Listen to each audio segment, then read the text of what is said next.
आशुतोष शशांक शेखर चंद्रमौली चिदंबरा कोटि कोटि प्रणाम शंभु कोटि नमन दिगंबरा। श्री शिवाय नमोस्तुभ्यम। आप सभी का हमारे चैनल आध्यात्मिक सागर में हार्दिक स्वागत है। प्रत्येक मास में 2 बार प्रदोष व्रत आते हैं, एक शुक्ल पक्ष में और दूसरा कृष्ण पक्ष में। दोनों प्रदोष व्रत भगवान शिव शंकर को समर्पित है। इस समय आषाढ़ मास चल रहा है और इस मास की शुक्ल पक्ष का प्रदोष व्रत 1 जुलाई 2023 में शनिवार को रखा जाएगा। इस दिन शनिवार होने की वजह से इसे शनि प्रदोष व्रत कहा जाता है। इस व्रत को करने से भगवान शंकर प्रसन्न होते हैं और शनि दोष भी दूर हो जाता है। शनि प्रदोष व्रत पुत्र प्राप्ति की कामना के लिए भी किया जाता है। ऐसा माना जाता है कि शनि प्रदोष के दिन व्रत रखकर शिव जी की पूजा करने से संतान प्राप्ति का आशीर्वाद मिलता है और व्यक्ति की सभी मनोकामनाएं पूर्ण होती हैं। प्रदोष व्रत रखने से भगवान भोलेनाथ प्रसन्न होते हैं और सभी दुखों को दूर करके सुख शांति समृद्धि प्रदान करते हैं। आषाढ़ मास की शुक्ल पक्ष की त्रयोदशी तिथि 1 जुलाई दिन शनिवार को रात 1:16 से प्रारंभ होगी और इसका समापन 1 जुलाई को रात 11:07 पर होगा। शनि प्रदोष व्रत की पूजा का मुहूर्त शाम 7:23 से लेकर रात 9:24 तक रहेगा। पूजा का लाभ उन्नति मुहूर्त रहेगा शाम 7:23 से लेकर रात 8:39 तक। प्रदोष व्रत की पूजा में आप पूजा सामग्री में पुष्प, पंचफल, पंचमेवा, रत्न, सोना, चांदी, दक्षिणा, पूजा के बर्तन, कुशासन, दही, शुद्ध देशी घी, शहद, गंगाजल, पवित्र जल, पंचरस, इत्र, गंध, रोली, मौली, जनेऊ, पंच मिष्ठान, बिल्व पत्र, धतूरा, भांग, बेर, आम्र मंजरी, जौ की बालें, तुलसी दल, मंदार पुष्प, गाय का कच्चा दूध, ईख का रस, कपूर, धूप, दीप, रुई, मलयागिरी, चंदन, शिव व मां पार्वती की श्रृंगार की सामग्री आदि पूजा के सामान में शामिल करें। जो भी भक्तजन प्रदोष का व्रत रखते हैं उन्हें पूजा का मुहूर्त, पूजा की सामग्री और पूजा विधि को जानना चाहिए। तो आइए अब जानते हैं कि प्रदोष व्रत की पूजा विधि क्या रहेगी। त्रयोदशी तिथि के दिन सूर्य उगने से पहले स्नान करके साफ वस्त्र धारण कर लें और व्रत का संकल्प लें।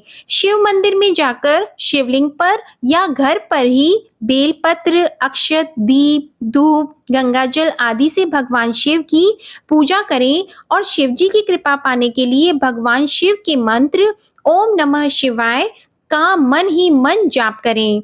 प्रदोष वेला में फिर से भगवान शिव का पंचामृत से अभिषेक करने के बाद गंगा जल मिले हुए शुद्ध जल से भगवान का अभिषेक करें। दिन भर व्रत रखने के बाद शाम के समय शिवलिंग पर शमी, बेलपत्र, कनेर, धतूरा, चावल, फूल, धूप, दीप, फल, पान, सुपारी आदि अर्पित करें।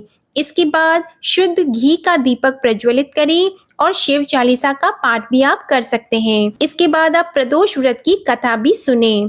कपूर प्रज्वलित करने के बाद भगवान की आरती करके भूल चूक की क्षमा मांगे।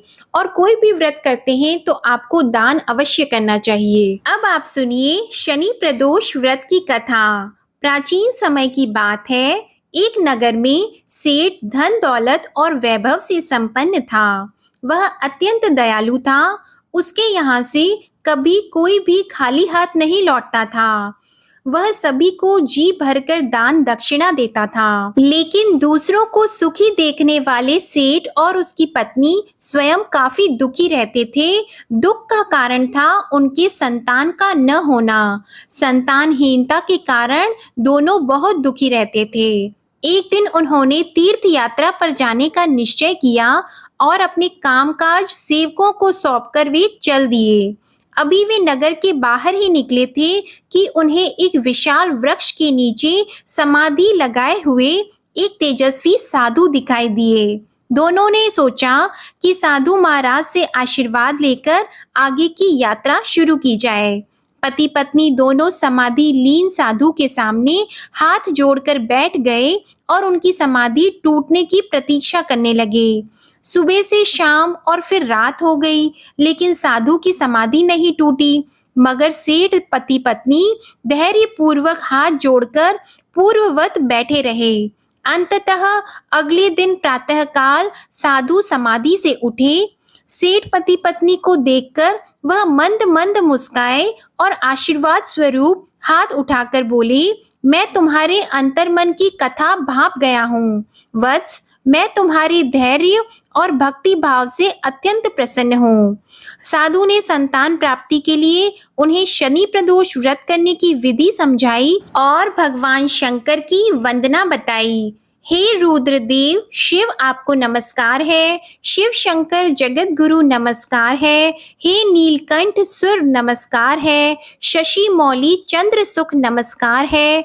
हे उमाकांत सुधी नमस्कार है। उग्रत्व रूप मन नमस्कार है। ईशान ईश प्रभु नमस्कार है। विश्वेश्वर प्रभु शिव नमस्कार है। हे शिव शंभु आपको नमस्कार है। इस विधि और इस स्तुति को जानने के बाद तीर्थ यात्रा के बाद दोनों सेठ सेठानी वापस अपने घर को लौटे और नियम पूर्वक शनि प्रदोष का व्रत करने लगे। व्रत के प्रभाव से और शिवजी की कृपा से सेठ की पत्नी ने एक सुंदर पुत्र को जन्म दिया। इस प्रकार जो भी भक्त नियम पूर्वक और श्रद्धा से पूजा पाठ करता है और शनि प्रदोष व्रत के नियमों का पालन करता है, भगवान शंकर और शनिदेव उनके जीवन की सभी दुख दूर करते हैं और उनकी सभी मनोकामनाएं पूर्ण करते हैं। शनिदेव से जुड़ी परेशानियों का भी अंत हो जाता है। शनिदेव की कृपा प्राप्त होने लगती है। शास्त्रों के अनुसार संतान प्राप्ति के लिए अगर आप शनि प्रदोष व्रत नहीं रख पाते हैं तो आप कथा जरूर सुन सकते हैं। शनि प्रदोष व्रत के दिन आप हनुमान चालीसा और सुंदरकांड का पाठ भी आप ध्यान पूर्वक और पूरे भक्ति भाव के साथ कर सकते हैं। इस पाठ को करने से आपको सभी सुख और वैभव की प्राप्ति होगी। प्रदोष व्रत के नियमों में प्रदोष व्रत करने के लिए मनुष्य को त्रयोदशी के दिन प्रातः सूर्य उदय से पूर्व उठना चाहिए। नहाकर भगवान शिव का ध्यान करना चाहिए। इस व्रत में भोजन नहीं लिया जाता है। दिन भर गुस्सा या विवाद नहीं करना चाहिए। अपशब्द नहीं बोलने चाहिए और पूरे दिन उपवास रखने के बाद सूर्यास्त से 1 घंटा पहले नहाकर पूजा करनी होती है। प्रदोष काल में पूजा की जाती है। प्रदोष काल का समय सूर्यास्त से 45 मिनट पहले और 45 मिनट बाद का होता है। जहां पूजा होनी हो उस जगह को गंगा जल या गौमूत्र से शुद्ध करने के बाद गाय के गोबर से लीपकर मंडप तैयार किया जाता है। प्रदोष व्रत की पूजा में कंबल या कुशा के आसन का प्रयोग किया जाता है। प्रदोष की पूजा में आप भगवान शंकर को भोग में मावे की बर्फी, आलू का हलवा, बादाम का हलवा, समा चावल की खीर, नारियल की बर्फी और पंचामृत आदि भोग में लगा सकते हैं और आप स्वयं भी इसे ग्रहण करें। अगर आप प्रदोष का व्रत कर रहे हैं तो आप सुबह के समय या शाम के समय दूध पी सकते हैं। इसके बाद पूरे दिन व्रत धारण करें और कुछ भी नहीं खाएं। प्रदोष काल में शिव जी की पूजा करने के बाद फलाहार कर सकते हैं। इसमें आप नमक नहीं खाएं और सिर्फ फल खा सकते हैं। इस प्रकार आप विधि पूर्वक और श्रद्धा पूर्वक अपने प्रदोष के व्रत को पूर्ण करें। जो भी भगवान शिव के भक्त हैं, अगर वे सावन मास महात्म्य की कथा सुनना चाहते हैं तो वे हमारे चैनल पर प्रतिपदा तिथि से नियम पूर्वक सुनाई जाएंगी। आप उन्हें भी जरूर सुनिएगा। ये वीडियो पसंद आई हो तो वीडियो को लाइक करके चैनल को जरूर सब्सक्राइब करिएगा।